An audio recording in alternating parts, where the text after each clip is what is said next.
Всем привет! Вы на канале Pop Music, и сегодня у нас на обзоре детский синтезатор компании Mideli модели MK1. Поехали!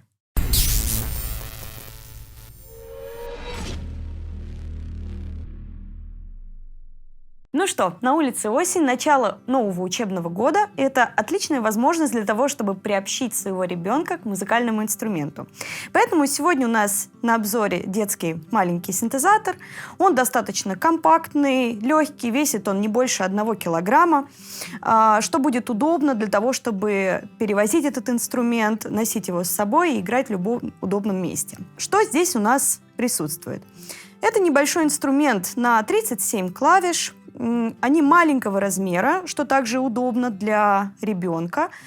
Здесь есть 100 различных звуков, 100 разных ритмов и определенное количество загруженных мелодий. Что у нас на дисплее? Здесь все довольно понятно. У нас здесь показаны секции различных инструментов. Таким образом, мы можем быстро переключаться между различными тембрами. Также у нас есть отдельно экран, на котором отображается наша выбранная функция или номер выбранного ритма, тембра или мелодии. Также у нас есть кнопка переключения октавы для того, чтобы сделать диапазон более широким, кнопка транспозиции, чтобы изменить строй, кнопка Sustain для того, чтобы добавить педаль. Напомню, что в данных инструментах педаль не идет в комплекте, поэтому здесь для этого выступает данная клавиша. И 3 отдельных кнопки функций. Например, мелодия, где мы можем включить уже предустановленную запись того или иного произведения. Кнопка ритм для того, чтобы включить определенный стиль или барабанный аккомпанемент. Кнопка Sound, которая позволит выбрать нужный нам тембр. И также отдельная секция с метрономом, чтобы включить или выключить данное сопровождение метронома. Кнопки минус и плюс для того, чтобы переключаться между ритмами или тембрами. Кнопка Play или Stop для того, чтобы включать или выключать ритмы или различные мелодии. Ну что, предлагаю не медлить и сразу попробовать, так сказать, на вкус данный инструмент. Начнем мы, конечно же, с классического фортепиано. Здесь у нас есть 2 основных тембра. Ну, сейчас мы их и продемонстрируем. Сейчас у нас стоит классический тембр фортепиано на номере 0. Давайте послушаем.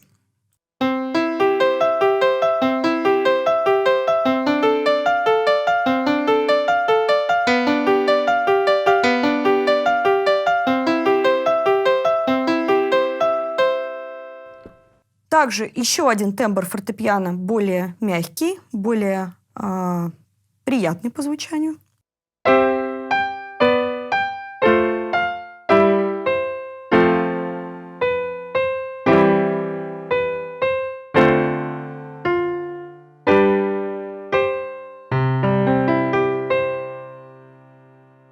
Также давайте посмотрим еще пару секций тембров, которые здесь присутствуют. Здесь есть секция органов.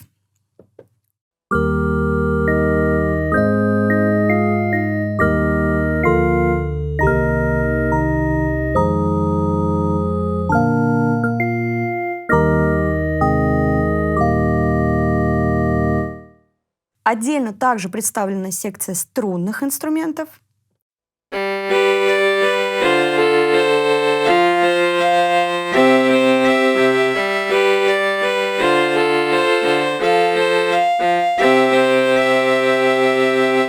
Еще дополнительно различные секции духовых инструментов, звуки гитары, звуки ударных инструментов. Давайте как раз какие-нибудь еще из них посмотрим. Например, секция ударных инструментов.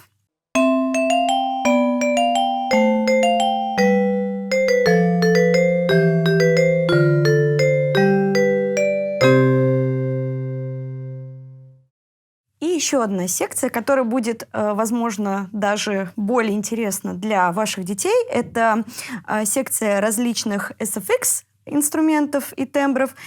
Здесь представлены звуки также различных животных. Например, здесь есть тембр звука лая собаки.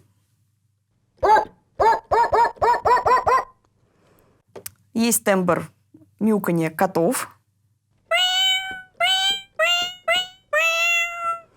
И, например, мычание коровы. Все это сделано для того, чтобы проявить больше интерес детей к музыкальным инструментам. Мне кажется, это довольно интересно, поскольку ребенок сразу ощущает большой спектр различных звуков, приучается к ним. Это дает ему возможность познавать больше различных интересных тембров на клавишных инструментах и, возможно, заставит его более углубиться в изучение данного инструмента. Также достаточно интересно, что каждая секция данных инструментов обозначается определенным рисунком, что позволит ребенку проще ориентироваться в данном инструменте. Здесь как раз все секции, которые выписаны на нашей рабочей панели, указаны под каждой клавишей переключения данных секций. Здесь вот духовые, гитары, ударные, различные этнические инструменты, что также удобно будет для самых маленьких талантливых музыкантов. Давайте дальше. По стилям. Здесь есть, как я уже говорила ранее, 100 разных барабанных аккомпанементов. Таким образом, инструмент можно использовать как полноценную самоиграйку для того, чтобы играть вместе с любым аккомпанементом. Давайте послушаем. Для этого у нас выбран самый первый аккомпанемент. Выберем классическое фортепиано для нашего звука. Так. И нажмем кнопку play.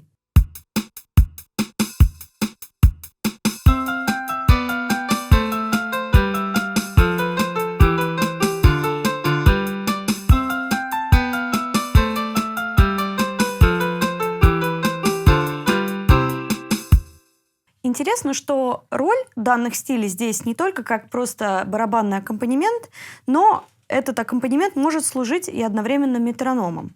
У нас здесь, как я уже говорила ранее, есть метроном. Давайте мы его сейчас послушаем.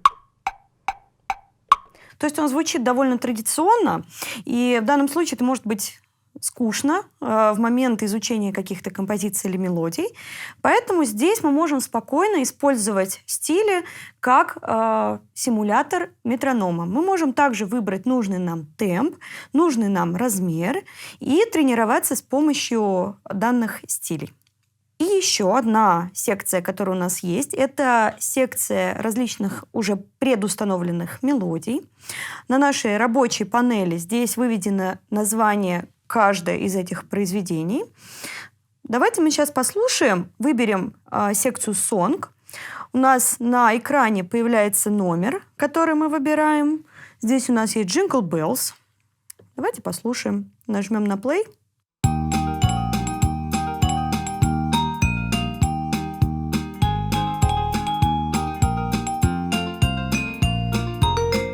То есть здесь достаточно простые мелодии, которые, я думаю, сможет выучить даже самый маленький музыкант. Но помимо того, что он может просто прослушать или поиграть вместе с инструментом, здесь также можно, скажем так, выучить данные произведения. Что здесь имеется для этого? С помощью определенных клавиш мы можем отключить мелодию. Таким образом будет звучать только аккомпанемент, а правая рука будет исполнять музыку. Для этого нам нужно зажать 3 клавиши, самые нижние, до диез и ре, активировать включение данных функций. И для того, чтобы отключить мелодию, мы зажимаем верхнюю клавишу фа, не отпуская при этом 3 клавиши предыдущих. У нас отобразилось на экране off, мелодия выключена. И таким образом, когда мы сейчас включим нашу мелодию, сама партия, основная ведущая, звучать не будет.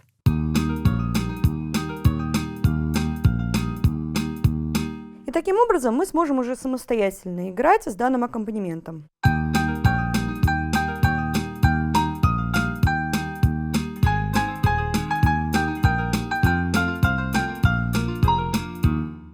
Если данный темп композиции слишком быстрый для того, чтобы выучивать эту мелодию, можно также изменить темп, сделать его более медленным. Для этого после включения данной композиции мы также зажимаем 3 клавиши внизу и зажимаем клавишу до 3. После чего на экране у нас появляется скорость данной музыки, и мы можем ее менять. Давайте продемонстрируем. Сейчас я включу композицию и попробую сделать темп медленнее.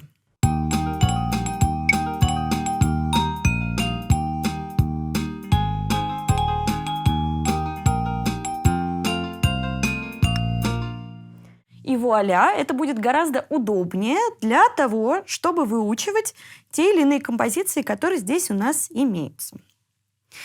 Ну и давайте еще посмотрим, что у нас здесь из предложенных функций. Как я уже говорила ранее, здесь у нас есть кнопка октавы. Она позволит расширить диапазон данного инструмента.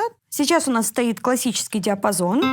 Мы зажимаем кнопку октавы и нажимаем минус. Таким образом делаем диапазон больше в нижнюю сторону. Нажимаем на плюс и делаем его более высоким. Это также может быть удобно для того, чтобы исполнять мелодию на более высоких нотах или более низких, в зависимости от ваших предпочтений. И еще одна клавиша транспозиция. Она позволит изменить строй инструмента. Это уже более такие серьезные, более профессиональные настройки, однако это может быть удобно в исполнении разных произведений, которые исполняются в тональности не очень удобно для вашего ребенка. Для этого мы также зажимаем клавишу транспозиция. Нажимаем, например, клавишу «До» и с помощью минуса плюс меняем строй данной клавиши.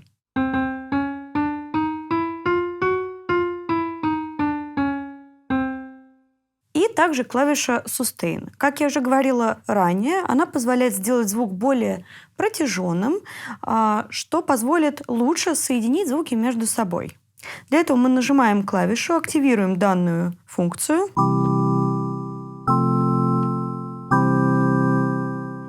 Обращу внимание, что если вы также нажмете на эту же клавишу, эта функция отключится.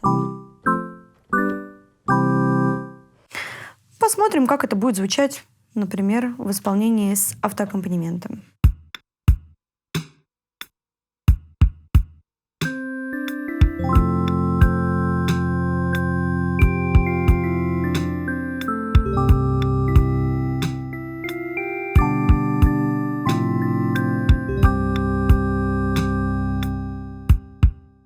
Для этого вам не нужно держать клавиши до последнего, чтобы переключиться на другие ноты. Достаточно просто нажать, и звук будет сам тянуться. Ну и стандартно по поводу подключения.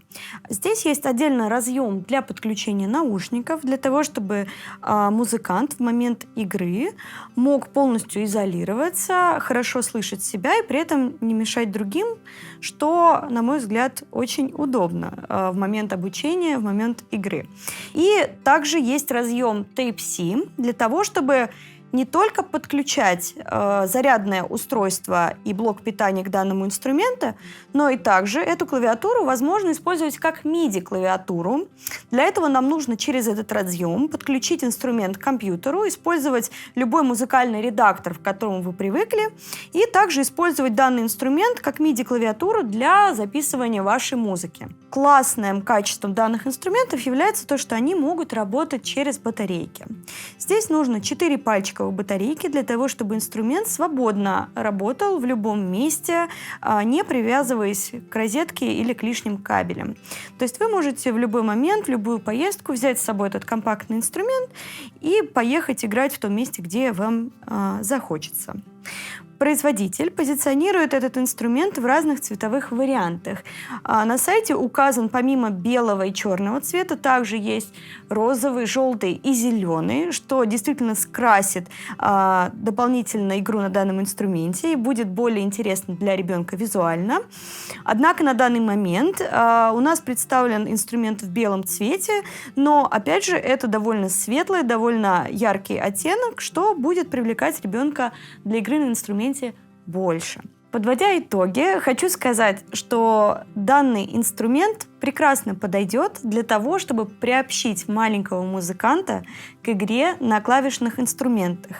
Он очень легкий, компактный. Здесь есть все нужные функции, большое количество различных тембров, стилей, мелодий, есть возможность обучения. И считаю, что это отличный вариант для того, чтобы начать заниматься и в дальнейшем совершенствовать свои навыки игры на клавишных инструментах. Ну а что думаете вы по поводу данного инструмента? Оставляйте ваши комментарии, ставьте лайки, делайте репосты. Ну а с вами была я, Полина. До новых встреч. Пока-пока. И таким образом мы сможем уже самостоятельно играть с данным аккомпанементом. Так, сейчас я найду эту ноту. Не, вот она. Ми? Поехали. Ми, да? Это ми бемоль, да. Ми бемоль. Ми бемоль мажор. Угу.